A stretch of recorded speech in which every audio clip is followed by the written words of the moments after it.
கூப்பிட்டாங்க current அடிச்சிருச்சுன்னு. Current எதிர்பார்க்காத கம்பத்தை போய் பிடிச்சிட்டாங்க சார். இவங்கெல்லாம் சொன்னா வந்து நின்று செஞ்சு கொடுத்தோம் சார். கஜேந்திரம் வச்சா சரி ரத்தன சாய் பண்ணு. ஆனா இந்த இடத்துல இருட்டா இருக்குறா, பழகாசு நடக்குதுரா. நான் 2 ட்ரிப்பு வந்து லைட் எல்லாம் போட்டு கொடுத்தாங்க சார். எதிர்பார்க்காம இந்த மாதிரி நடந்துருக்கு சார். ஆனா பக்கத்துல விளையாட குழந்தைங்க எங்கதான் சார் போய் விளையாடு. இது இது அனுப்புற வளையத்தை பொறுத்த அளவுக்கு நிறைய பக்கம் சின்ன சின்ன சந்துக்கு நிறைய இருக்குது. இந்த மாதிரி பைப் நிறைய போட்டுக்கிறாங்க. இதுக்கு முன்னாடியே ஒரு 4-5 வருஷத்துக்கு முன்னாடி ஒரு விபத்து நடந்தது.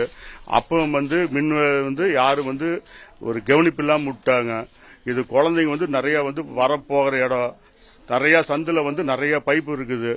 இதுல பைப்பு போட்டிருந்தாங்கன்னா பிளாஸ்டிக் பைப்பு போட்டு செட் பண்ணி கொடுத்துருந்தாங்கன்னா நல்லா இருந்திருக்கு. அந்த விபத்து நடந்திருக்காது. இந்த சின்ன பையன் 13 வயசு ஆகுது.